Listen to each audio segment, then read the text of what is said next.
ಆತ್ಮೀಯ ಸಹೋದರ ಸಹೋದರಿಯರೆಲ್ಲರಿಗೂ ಈ ದಿನದ ವ್ಯಾಸಂಗ ತರಗತಿಗೆ ಹೃತ್ಪೂರ್ವಕವಾದಂತಹ ಸ್ವಾಗತ.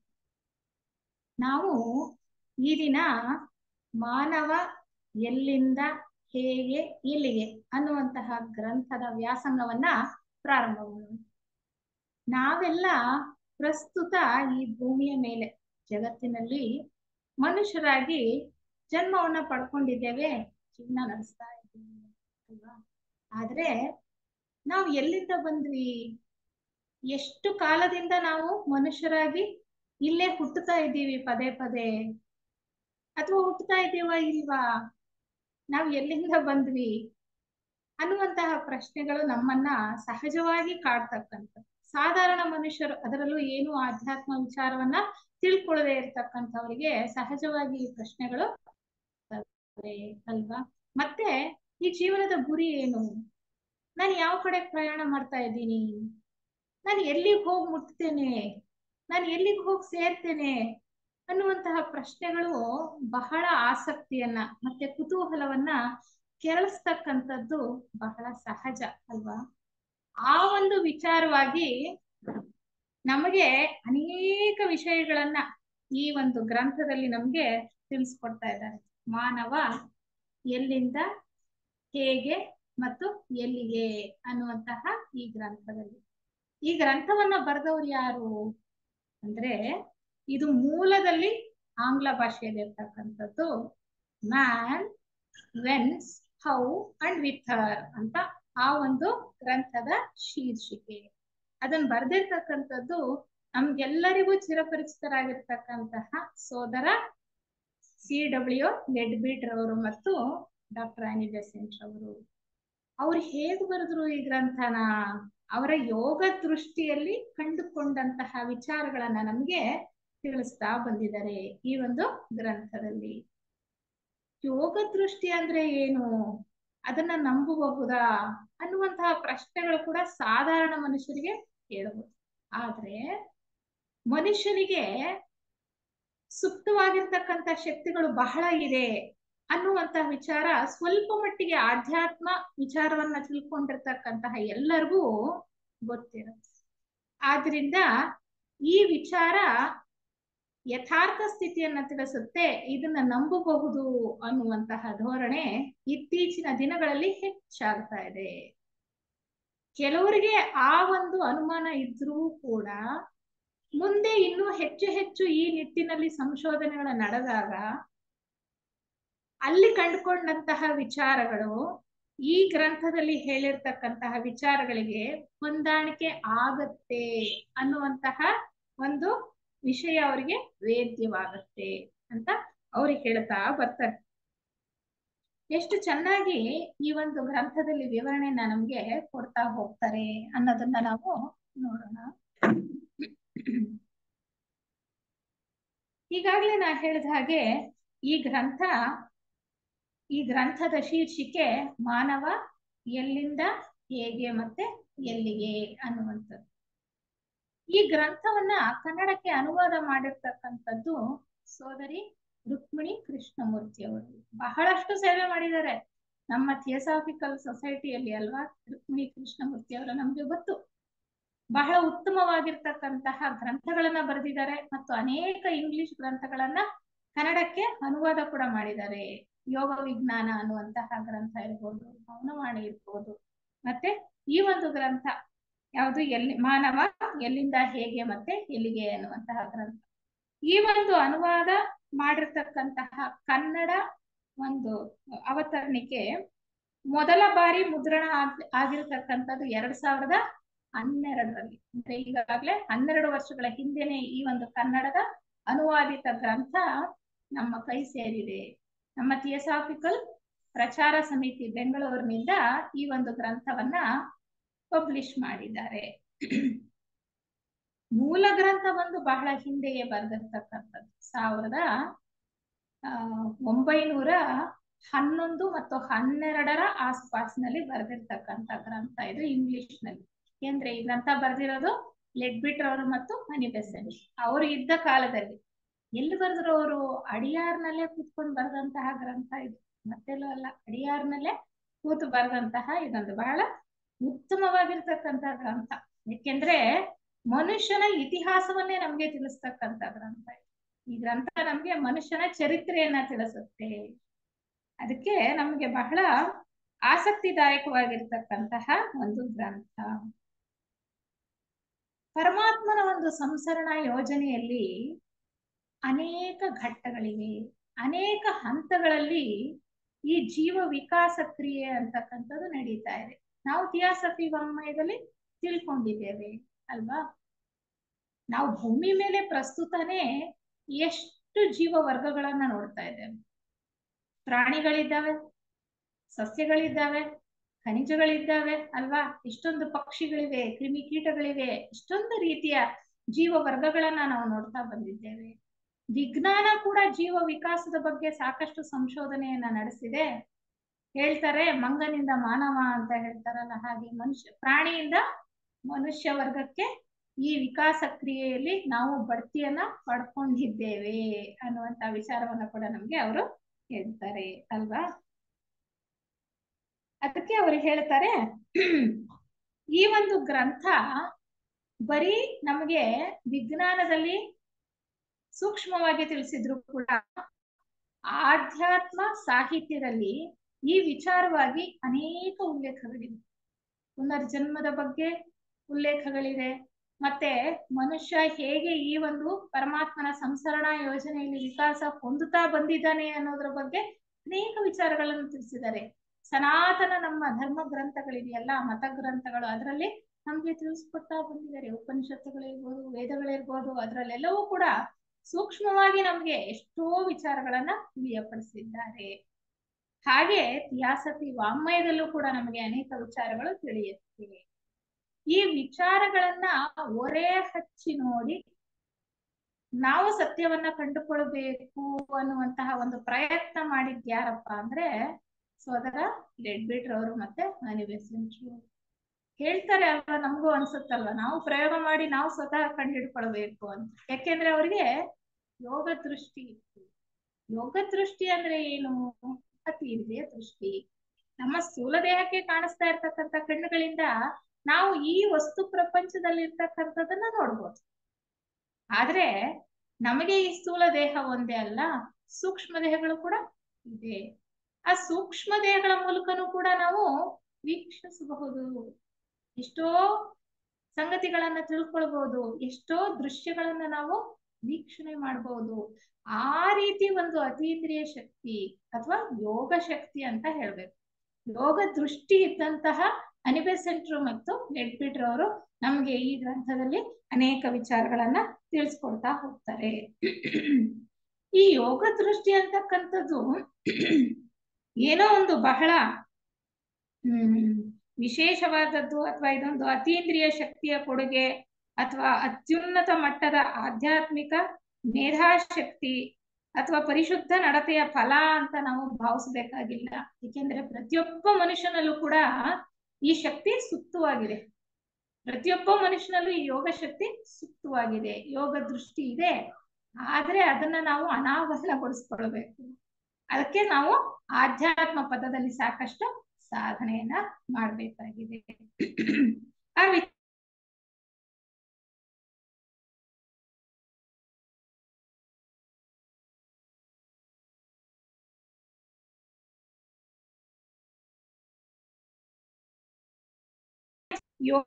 ಯೋಗ ದೃಷ್ಟಿಯ ಉಪಯೋಗ ಈ ಆಧ್ಯಾತ್ಮ ಸಾಹಿತ್ಯದಲ್ಲಿ ಹೊಸದೇನಲ್ಲ.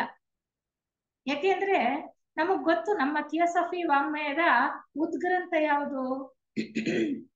ಸೀಕ್ರೆಟ್ ಡಾಕ್ಟ್ರಿನ್ ಅಲ್ವಾ, ಅಂದ್ರೆ ಗುಪ್ತ ಸಿದ್ಧಾಂತ. ಆ ಸೀಕ್ರೆಟ್ ಡಾಕ್ಟ್ರಿನ್ ಗ್ರಂಥವನ್ನ HP ಬ್ಲವಾಟ್ಸ್ಕಿ ಅವರು ಹೇಗ್ ಬರೆದ್ರು? ಯೋಗ ದೃಷ್ಟಿಯಲ್ಲಿ ನೋಡಿನೇ ಬರೆದದ್ದವರು. ಮೌನವಾಣಿ ಗ್ರಂಥವನ್ನ ಕೂಡ ಅಷ್ಟೇ, ವಾಯ್ಸ್ ಆಫ್ ಸೈಲೆನ್ಸ್ ಹೇಳ್ತಾರೆ. ಅವ್ರಿಗೆ ಯೋಗ ದೃಷ್ಟಿ ಇತ್ತು. ಅಲ್ಲಿ ಮಹಾತ್ಮರ ಸಹಾಯವನ್ನೂ ಕೂಡ ಅವ್ರಿಗೆ ದೊರೆಯಿತು. ಅವರ ಮಾರ್ಗದರ್ಶನದಲ್ಲಿ, ಸಹಾಯದಲ್ಲಿ, ಮತ್ತೆ ಅವ್ರಿಗಿದ್ದಂತಹ ಯೋಗ ದೃಷ್ಟಿಯಿಂದ ಅವರು ಈ ಒಂದು ಥಿಯಾಸಫಿ ಉದ್ಗ್ರಂಥ ಸೀಕ್ರೆಟ್ ಡಾಕ್ಟ್ರಿನ್ ಅನ್ನ ಬರೆದಿದ್ದಾರೆ. ಹಾಗಾಗಿ ಯೋಗ ದೃಷ್ಟಿ ಇದೆ, ಯೋಗ ದೃಷ್ಟಿಯ ಉಪಯೋಗ ಅಂತಕ್ಕಂಥದ್ದು ಆಧ್ಯಾತ್ಮ ಸಾಹಿತ್ಯದಲ್ಲಿ ಏನು ಹೊಸದಲ್ಲ ಅಂತ ಬೆಸೆಂಟ್ರು ಮತ್ತೆ ಲೆಡ್ಬಿಟ್ರ್ ಅವರು ಅಭಿಪ್ರಾಯ ಪಡ್ತಾ ಬರ್ತಾರೆ. ಈ ಯೋಗ ದೃಷ್ಟಿ ಅಂತಕ್ಕಂಥದ್ದು ಅನೇಕ ವಿಚಾರಗಳ ಮೇಲೆ ಬೆಳಕನ್ನ ಚೆಲ್ಲುತ್ತೆ ಅನ್ನುವಂತಹ ಒಂದು ವಿಚಾರ. ಅವ್ರು ಹೇಳ್ತಾರೆ, ಈ ಗ್ರಂಥವನ್ನ ಪ್ರಸ್ತುತ ಬಹಳ ಜನ ನಂಬೋದಕ್ಕೆ ತಯಾರಿಲ್ಲದೆ ಇದ್ರು. ನಾವು ಆಧ್ಯಾತ್ಮ ಸಾಹಿತ್ಯವನ್ನ ಸ್ವಲ್ಪ ಮಟ್ಟಿಗೆ ಅಷ್ಟೋ ಇಷ್ಟೋ ತಿಳ್ಕೊಂಡ್ಮೇಲೆ ಖಂಡಿತ ನಮಗೆ ನಂಬಿಕೆ ಅಂತಕ್ಕಂಥದ್ದು ಇದ್ದೇ ಇದೆ. ಆದ್ರೆ ಬೇರೆ ಸಾಧಾರಣ ಜನರು ಕೂಡ ಈ ಪ್ರಸ್ತುತ ಅವರು ನಂಬೋದಕ್ಕೆ ಪೂರ್ತಿಯಾಗಿ ಸಿದ್ಧರಿಲ್ಲದೆ ಇದ್ರು ಕೂಡ ಇನ್ನು ಕೆಲವು ಶತಮಾನಗಳ ನಂತರ ಇದೇ ರೀತಿಯ ಅನೇಕ ಸಂಶೋಧನೆಗಳ ಆಧಾರದ ಮೇಲೆ ಇನ್ನೂ ಉತ್ತಮ ಗ್ರಂಥಗಳು ಹೊರಬರುವುದು. ಆಗ ಆ ಗ್ರಂಥಗಳಲ್ಲಿ ಕೊಟ್ಟಂತಹ ವಿಚಾರಗಳಿಗೆ ಈ ಗ್ರಂಥ ಇದೆಯಲ್ಲ, ಇವ್ರು ಬರ್ದಿರೋ ಗ್ರಂಥ ಇದು ಮೂಲ ಗ್ರಂಥವಾಗಬಹುದು ಅನ್ನುವಂತಹ ಒಂದು ಅಭಿಪ್ರಾಯವನ್ನು ಕೂಡ ಅವರು ಪಡ್ತಾರೆ. ಅವ್ರಿಗೆ ಹೇಳ್ತಾರೆ, ಯೋಗ ದೃಷ್ಟಿಯಲ್ಲಿ ಕಂಡುಕೊಂಡಂತಹ ವಿಚಾರಗಳನ್ನ ರುಜುವಾತು ಮಾಡೋದಕ್ ಸಾಧ್ಯ ಇಲ್ಲ ಅಲ್ವಾ? ಪ್ರೂವ್ ಮಾಡೋದಕ್ಕೆ ಹೆಂಗ್ ಸಾಧ್ಯ? ಅದಕ್ಕೆ ಅವ್ರು ಹೇಳ್ತಾರೆ, ಒಬ್ಬ ಕುರುಡನಿಗೆ ಬಣ್ಣವನ್ನು ತೋರಿಸೋದಕ್ಕೆ ಸಾಧ್ಯ ಇಲ್ಲ. ಕುರುಡನಿಗೆ ಕಣ್ಣೇ ಕಾಣಿಸಲ್ಲ, ಅವನಿಗೆ ಬಣ್ಣ ತೋರಿಸಿದ್ರೆ ಹೇಗ್ ಗೊತ್ತಾಗತ್ತೆ? ಗೊತ್ತಾಗೋದಿಲ್ಲ. ಹಾಗೆ ಸಾಮಾನ್ಯ ಜನರಿಗೆ ಯೋಗ ದೃಷ್ಟಿಯಿಂದ ಮಾಡಿರ್ತಕ್ಕಂತಹ ಈ ಸಂಶೋಧನೆಯ ಸತ್ಯಾಂಶಗಳನ್ನ ಸಾಬೀತು ಮಾಡೋದಕ್ಕೆ ಸಾಧ್ಯ ಇಲ್ಲ. ಆದ್ರೆ ಮುಂದುವರಿತಾ ಇನ್ನು ಅನೇಕ ಸಂಶೋಧನೆಗಳಾಗತಾ ಈ ಗ್ರಂಥದ ಸತ್ಯತೆಯನ್ನ, ಯಥಾರ್ಥತೆಯನ್ನ ಪ್ರತಿಯೊಬ್ಬರು ಕೂಡ ಕಂಡುಕೊಳ್ಳೋದಕ್ಕೆ ಸಾಧ್ಯ ಇದೆ. ಈ ಪ್ರಸ್ತುತ ಯಾರಿಗೆ ನಂಬಿಕೆ ಇದೆ, ಯಾರಿಗೆ ಸಾಕಷ್ಟು ಆಧ್ಯಾತ್ಮ ವಿಚಾರ ತಿಳಿದಿದೆ, ಅವರ ಪ್ರಜ್ಞೆಯ ಮಟ್ಟ, ಬೆಳವಣಿಗೆಯ ಮಟ್ಟ ಎಷ್ಟಿದೆ, ಅದರ ಅನುಸಾರವಾಗಿ ಇದರಲ್ಲಿ ಹೇಳಿರ್ತಕ್ಕಂತಹ ವಿಚಾರಗಳನ್ನ ಅವರು ಅರ್ಥೈಸ್ಕೊಳ್ತಾ ಹೋಗಬಹುದಾಗಿದೆ ಅನ್ನುವಂತ ಅಭಿಪ್ರಾಯವನ್ನ ಅವರು ಪಡ್ತಾರೆ. ಇದು ಮಾನವ ಚರಿತ್ರೆಯನ್ನ ಒಳಗೊಂಡಂತಹ ಗ್ರಂಥ. ಈಗಾಗಲೇ ನಾವು ತಿಳ್ಕೊಂಡ ಹಾಗೆ ಮಾನವ ಚರಿತ್ರೆಯನ್ನ ಒಳಗೊಂಡಿರ್ತಕ್ಕಂತಹ ಗ್ರಂಥ. ಇದು ಪೂರ್ತಿ ಚರಿತ್ರೆಯನ್ನ ಕೂಲಂಕುಷವಾಗಿ ಎಲ್ಲವನ್ನು ಹೇಳುತ್ತಾ ಅಂದ್ರೆ ಸಾಧ್ಯ ಇಲ್ಲ. ಯಾರೋ ಇಬ್ಬರು ವ್ಯಕ್ತಿಗಳು ಅವರ ಯೋಗ ದೃಷ್ಟಿಯಲ್ಲಿ ಅವರಿಗೆ ಎಟಕಿದಂತಹ ವಿಚಾರವನ್ನ ನಮಗ್ ತಿಳಿಸ್ತಾ ಇದ್ದಾರೆ. ಅದಕ್ಕೆ ಹೇಳ್ತಾರೆ ಅವರು, ಕೆಲವು ತುಣುಕುಗಳನ್ನ ಮಾತ್ರ ನಾವಿಲ್ಲಿ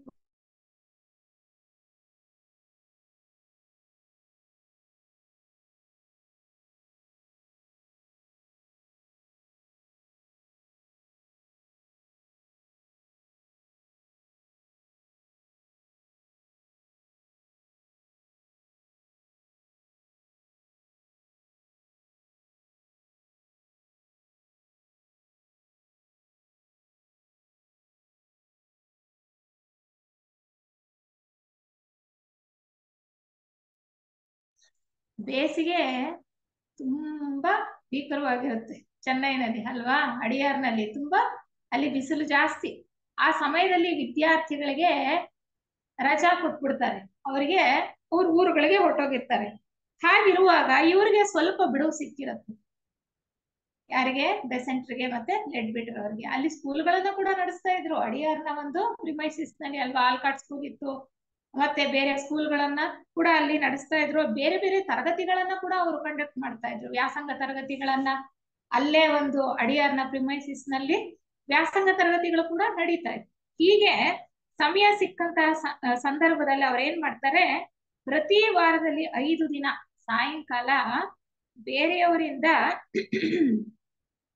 ತಪ್ಪಿಸ್ಕೊಂಡು ಅಂತಾರೆ. ಯಾಕೆಂದ್ರೆ ಅವರ ಬಿಸಿ ಶೆಡ್ಯೂಲ್ ನಲ್ಲಿ ಬೇರೆ ಕೆಲಸಗಳಿಂದ ವಿಮುಖರಾಗಿ ಈ ಕೆಲಸದಲ್ಲಿ ತೊಡಕೊಳ್ಬೇಕು ಅಂದ್ರೆ ಕಷ್ಟ ಇತ್ತು. ಯಾಕೆಂದ್ರೆ ಈ ಕೆಲಸ ಮಾಡ್ಬೇಕು ಅಂದ್ರೆ ಬಹಳ ಏಕಾಗ್ರತೆ ಬೇಕು, ಸಮಯ ಬೇಕು. ಹಾಗಿರುವಾಗ ನಾವೇನ್ ಮಾಡಿದ್ವಿ, ಬೇರೆಯವರಿಂದ ನಮ್ಗೆ ತೊಂದರೆ ಆಗದ ಹಾಗೆ ಪ್ರತಿದಿನ ವಾರದಲ್ಲಿ 5 ದಿನ ಅಂತ ಹೇಳ್ತಾರೆ. ಪ್ರತಿ ವಾರದಲ್ಲಿ 5 ದಿನ ಸಾಯಂಕಾಲ ಬಾಗಲನ್ನ ಮುಚ್ಚಿ ಸಂಶೋಧನೆ ನಡೆಸಿದ್ವಿ ಅಂತ ಹೇಳ್ತಾರೆ.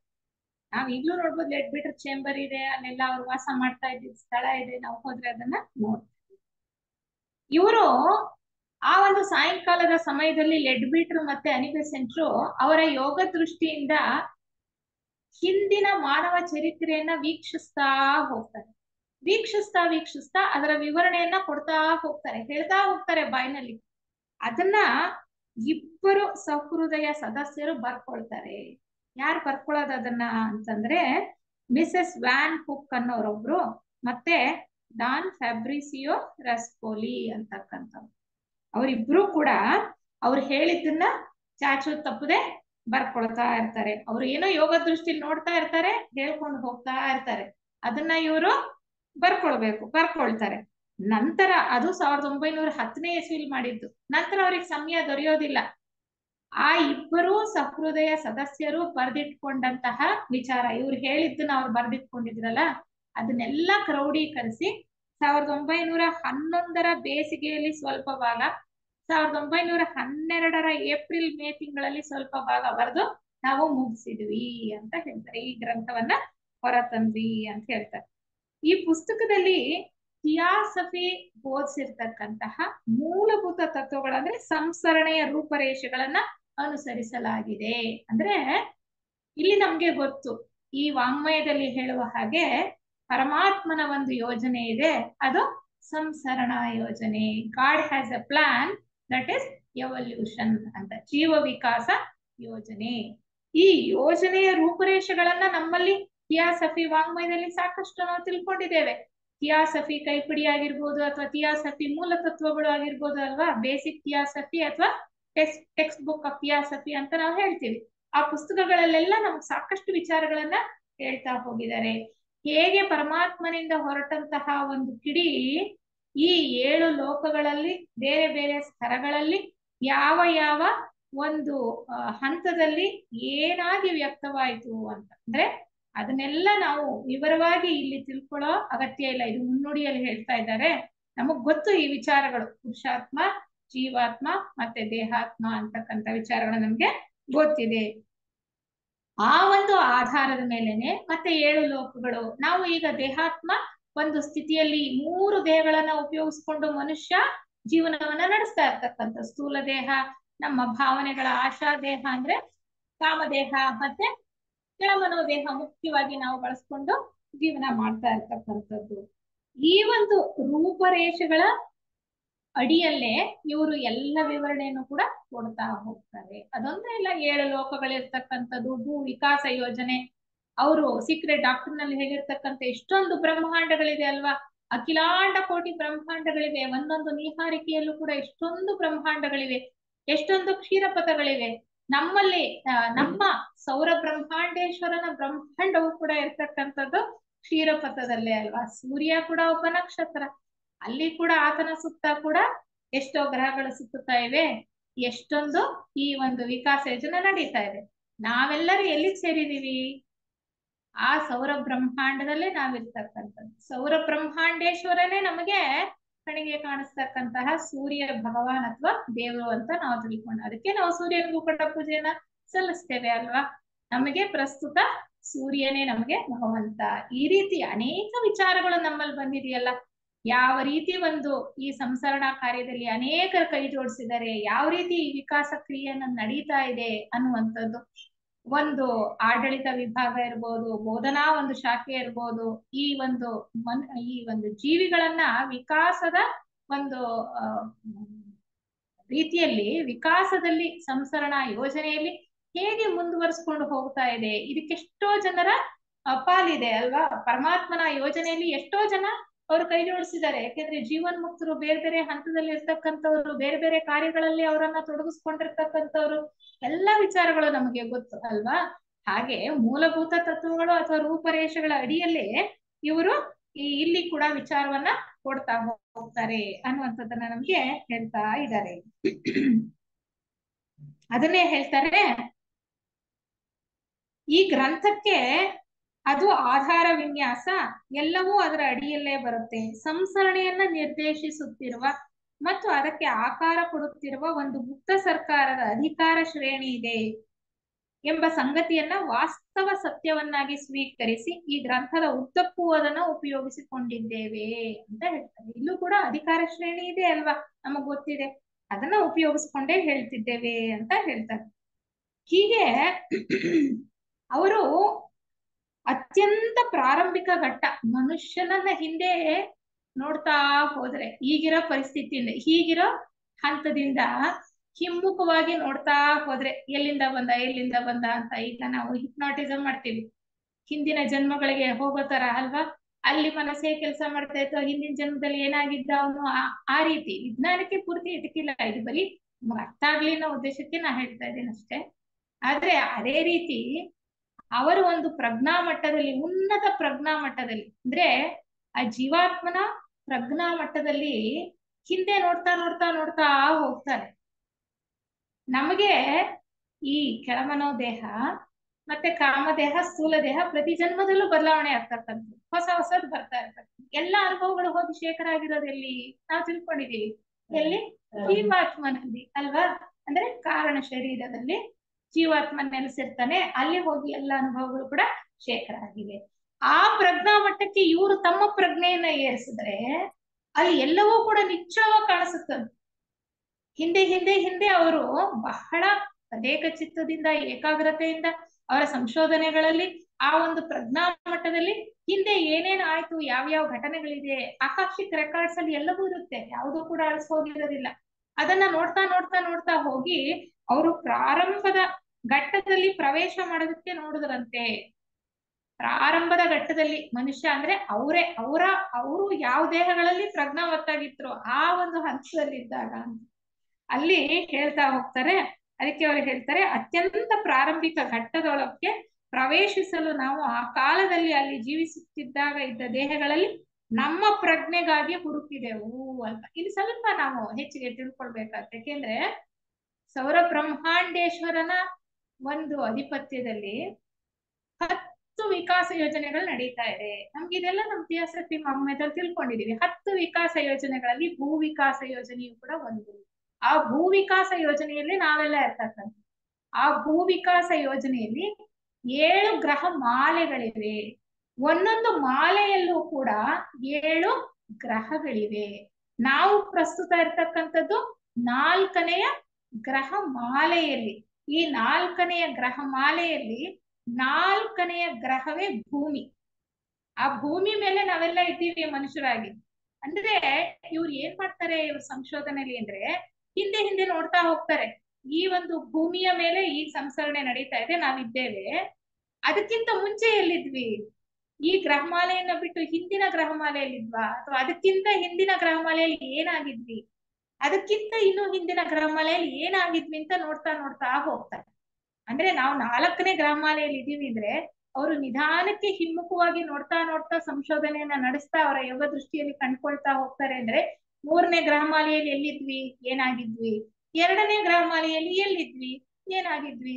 1ನೇ ಗ್ರಹಮಾಲೆಯಲ್ಲಿ ಎಲ್ಲಿದ್ವಿ, ಏನಾಗಿದ್ವಿ ಅಂತ ಹುಡುಕೊಳ್ತಾ ಹಿಂದೆ ಹಿಂದೆ ಹಿಮ್ಮುಖವಾಗಿ ನೋಡ್ತಾ ನೋಡ್ತಾ ಹೋಗ್ತಾರೆ. ಅವರ ಪ್ರಜ್ಞೆಯನ್ನ ಹಿಮ್ಮುಖವಾಗಿ ತೆಗೆದುಕೊಂಡು ಹೋಗ್ತಾ ಆ ಒಂದು ಘಟ್ಟದಲ್ಲಿ ನಾವು ಎಲ್ಲಿದ್ವಿ, ಯಾವ ದೇಹದೊಳಗೆ ಸೇರ್ಕೊಂಡಿದ್ವಿ, ಅಲ್ಲಿ ಹೇಗೆ ನಾವು ವಿಕಾಸವನ್ನ ಹೊಂದಿದ್ವಿ ಅನ್ನೋದನ್ನ ಇವ್ರು ಕಂಡುಕೊಳ್ತಾರೆ. ಅದ್ ಸಾಧ್ಯ ಇದೆ, ನಮ್ಗೀಗ ಏನೋ ಕತೆ ಹೇಳ್ತೇನೋ ಅನ್ನೋ ತರ ಅನ್ಸ್ಬೋದು. ಅದು ಯೋಗ ದೃಷ್ಟಿಯಲ್ಲಿ ಖಂಡಿತವಾಗ್ಲೂ ಸಾಧ್ಯ ಅಂತಕ್ಕಂಥದಕ್ಕೆ ಸಾಕಷ್ಟು ರುಜುವಾತುಗಳಿಲ್ಲದೆ ಇದ್ರು ಕೆಲವಂತೂ ಖಂಡಿತವಾಗ್ಲೂ ಇವೆ. ಆದ್ರೆ ಆಧ್ಯಾತ್ಮ ಮಾರ್ಗದಲ್ಲಿ ನಂಬಿಕೆಯನ್ನ ಇಟ್ಟು ಅದ ವಿಚಾರವನ್ನ ತಿಳ್ಕೊಳ್ತಾ ಇರೋರಿಗೆ ಇದರಲ್ಲಿ ಸಾಕಷ್ಟು ನಂಬಿಕೆ ಅನ್ನೋದು ಇದ್ದೇ ಇರುತ್ತೆ. ಇರ್ಲಿ, ಅದನ್ನ ಹೇಳ್ತಾ ಹೇಳ್ತಾ ಅವ್ರು ಹೋಗ್ತಾರೆ. ಯಾಕಿಲ್ಲಿ ನಾನು ಇದನ್ನ ಹೇಳ್ದೆ ಅಂದ್ರೆ ಅವ್ರು ಇಲ್ಲಿ ಪ್ರಸ್ತಾಪ ಮಾಡ್ತಾರೆ, ಅತ್ಯಂತ ಪ್ರಾರಂಭಿಕ ಘಟ್ಟದೊಳಕ್ಕೆ ಪ್ರವೇಶಿಸಲು ನಾವು ಆ ಕಾಲದಲ್ಲಿ ಅಲ್ಲಿ ಜೀವಿಸುತ್ತಿದ್ದಾಗ ಇದ್ದ ದೇಹಗಳಲ್ಲಿ ನಮ್ಮ ಪ್ರಜ್ಞೆಗಾಗಿ ಹುಡುಕಿದೆವು ಅಂತ ಹೇಳ್ತಾರೆ. ಬೇರೆ ಎಲ್ಲಿಂದಲೋ ಪ್ರಾರಂಭಿಸುವುದಕ್ಕಿಂತ, ಮನುಷ್ಯನ ಚರಿತ್ರೆ ಅಲ್ವಾ ಇದು, ಇತಿಹಾಸವನ್ನ ಎಲ್ಲಿಂದನೋ ಪ್ರಾರಂಭ ಮಾಡೋದ್ಕಿಂತ, ಬೇರೆ ಎಲ್ಲಿಂದನೋ ಪ್ರಾರಂಭಿಸುವುದಕ್ಕಿಂತ ಅಲ್ಲಿಂದ ಪ್ರಾರಂಭಿಸುವುದು ಅವ್ರನ್ನ ಅವರು ಹುಡುಕ್ತಾ ಹೋದ್ರೆ ಅವ್ರು ಎಲ್ಲಿದ್ರು ಹೇಗಿದ್ರು ಅನ್ನೋದನ್ನ ಅವರು ಕಂಡುಕೊಳ್ಬಹುದು. ಹಾಗೆ 1 ಮತ್ತು 2ನೇ ಗ್ರಹಮಾಲೆ ಕಂಡುಕೊಳ್ತಾರೆ.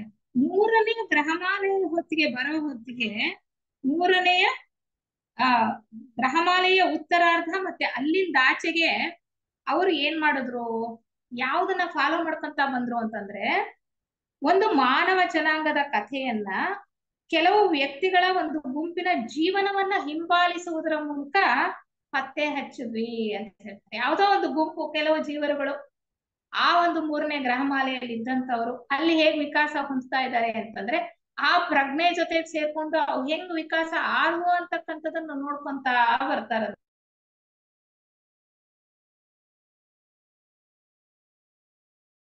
ವಿಕಾಸ ಯೋಜನೆ ನಡೀತು ಅನ್ನತ್ತೆ ಅವರು ಹೇಳ್ತಾ ಹೋಗ್ತಾರೆ. ಇಲ್ಲಿ ಕೊಟ್ಟಿರುವ ದಾಖಲೆಗಳಲ್ಲಿ ವ್ಯಕ್ತಿಗಳಿಗೆ ಸಂಬಂಧಪಟ್ಟಂತೆ ಕೇವಲ ಕೆಲವು ವಿವರಗಳನ್ನು ಮಾತ್ರ ಕೊಡಲು ಸಾಧ್ಯ. ಪ್ರತಿಯೊಬ್ಬರದು ಕೂಡ ನಮ್ದೆಲ್ಲ ಪ್ರತಿಯೊಬ್ಬರದು ಇತಿಹಾಸ ಬಹಳ ಇದೆ, ಪ್ರತಿಯೊಬ್ಬರದು ಇದೆ. ಆದ್ರೆ ಪ್ರತಿಯೊಬ್ಬರದನ್ನು ಅವ್ರು ಕಂಡುಕೊಂಡು ಹೇಳೋದಕ್ಕೆ ಸಾಧ್ಯ ಇದೆಯಾ? ಸಾಧ್ಯ ಇಲ್ಲ. ಅದಕ್ಕೆ ಮಿತಿಯೇ ಇಲ್ಲ, ಎಲ್ಲೆನೇ ಇಲ್ಲ, ಅಂತ್ಯನೇ ಇಲ್ಲ ಆ ರೀತಿಯ ಕೆಲಸಕ್ಕೆ ಅಂತ ಹೇಳ್ತಾರೆ. ಅದಕ್ಕೆ ಅವರು ಇಂಡಿವಿಜುವಲ್ ಆಗಿ ಪ್ರತಿಯೊಬ್ಬರದು ನೋಡ್ತಾ ಹೋಗ್ಲಿಲ್ಲ. ಯಾಕೆ ಅಂತಂದ್ರೆ ಕಥೆಯ ವ್ಯಾಪ್ತಿ ಬಹಳ ವಿಶಾಲವಾಗಿದೆ ಅಂತ ಹೇಳ್ತಾರೆ. ಬೇರೆ ಗ್ರಂಥಗಳಲ್ಲಿ ಕೆಲವು ಕಡೆ ಕೆಲವು ಆತ್ಮಗಳ ಹಿಂದಿನ ಜನ್ಮಗಳನ್ನ ಹೇಳಿದ್ದಾರೆ. ಯಾವ್ದು ಪುಸ್ತಕ ನಾವು ತಿಳ್ಕೊಂಡಿರೋ ಹಾಗೆ? ಒಂದು ಪುಸ್ತಕದಲ್ಲಿ ನಾವು ತಿಳ್ಕೊಂಡಿದೀವಲ್ಲ, ಕೆಲವು ಜೆ ಕೃಷ್ಣಮೂರ್ತಿ ಅವರ ಹಿಂದಿನ ಜನ್ಮಗಳ ಬಗ್ಗೆ ಪ್ರಸ್ತಾಪ ಇದೆಯಲ್ಲ, ಅದು ಒಂದು ಪುಸ್ತಕ ಇದೆಯಲ್ಲ, ಲೈವ್ಸ್ ಆಫ್ ಆಲ್ಕ್ಯೋನಿ ಅಂತ. ಈಗ ಪ್ರಸ್ತುತ ನಮ್ ಸಿಟಿ ಲಾಡ್ಜ್ ಅಲ್ಲಿ ಅದು ಮುಗೀತು ಅನ್ಸುತ್ತೆ, ಗ್ರಂಥದ ಅಧ್ಯಯನ ನಡೀತಾ ಇತ್ತು ಇದುವರೆಗೂ ಅಲ್ವಾ. ಬೆಳಿಗ್ಗೆ 8:30ರಿಂದ 9:15 ತನಕ ಅಲ್ಲಿ ಮಾಡ್ತಾರಲ್ಲ ಆ ವ್ಯಾಸಂಗ JK ರೂಮ್ ನಲ್ಲಿ, ಅಲ್ಲಿ ಈ ಒಂದು ಗ್ರಂಥವನ್ನ ತಗೊಂಡಿದ್ದು. ಅಂದ್ರೆ JK ಅವರ ಹಿಂದಿನ ಜನ್ಮಗಳ ಬಗ್ಗೆ ನೋಡಿ ತಿಳ್ಕೊಂಡು ಬರೆದಿದ್ದಂತಹ ಗ್ರಂಥ. ಆ ರೀತಿ ಕೆಲವಿದೆ, ಅಂದ್ರೆ ಒಬ್ಬ ವ್ಯಕ್ತಿಗೆ ಮಾತ್ರ ಸೀಮಿತ ಮಾಡಿ ಬರೆದಿರ್ತಕ್ಕಂಥದ್ದು. ಆದ್ರೆ ಇಲ್ಲಿ ಏನ್ ಮಾಡ್ತಿದ್ದಾರೆ, ಜನರಲ್ ಆಗಿ ಹೇಗೆ ವಿಕಾಸ ಕ್ರಿಯೆ ಅಂತಕ್ಕಂಥದ್ದು ನಡೀತಾ ಹೋಯ್ತು ಅಂತ ಹೇಳ್ತಾರೆ. ಆದ್ರೆ ಅಲ್ಲಿ ಇಲ್ಲಿ ಕೆಲವು ಆತ್ಮಗಳ ಒಂದು ಉಲ್ಲೇಖವನ್ನ ಕೂಡ ಅವರು ಮಾಡ್ತಾ ಬರ್ತಾರೆ. ಅದು ಕೂಡ ಬಹಳ ವಿಶಿಷ್ಟವಾಗಿರ್ತಕ್ಕಂತಹ ವಿಚಾರ.